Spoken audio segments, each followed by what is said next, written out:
Well, good morning. The goal today is to finish the book of Galatians.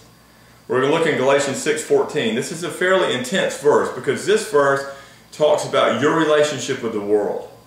And let me read it to you and we'll talk about it. Galatians 6:14, it says, "Far be it from me to boast except in the cross of our Lord Jesus Christ, by which the world has been crucified to me and I to the world." You know, the picture here is that Paul's trying to communicate that in his life, he's dead to the world. He's dead to the influences of the world. He's dead to the expectations of the world. That he has been freed to walk in newness of life. That he's been free to serve God with all of his heart, mind, strength, and soul. And he's not going to allow this world to hinder him from serving Christ.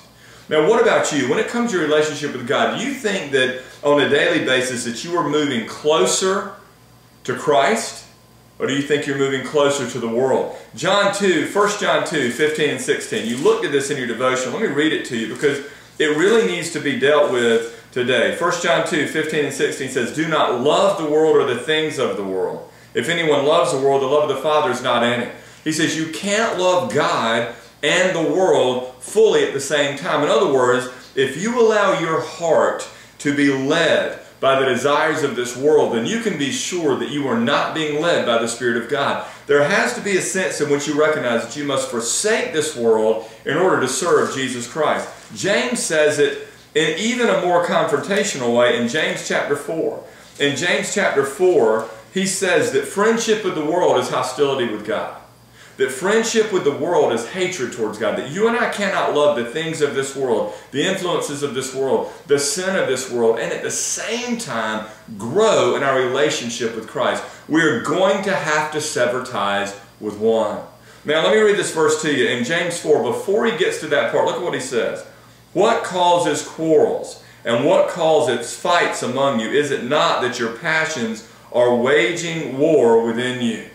What he's saying is if you look at your life and you see quarrels and you see fights and you see animosity and all those things, you can know that your passions are winning the war. We saw a few weeks ago in Galatians 5, or a few days ago in Galatians 5, that when Christ is truly reigning in our heart, God by His Spirit is going to produce a love for other people that can only come from Him. But if you allow this world and what it offers to take your heart and mind off of what Christ has accomplished, then you are going to want what this world has more than what Christ has offered. Listen, if you look at your life and you see animosity and you see lust and you see quarrels, you can know that the world is winning out. Paul would say to you, you must crucify yourself to this world. You must die to this world so that you might live for Christ.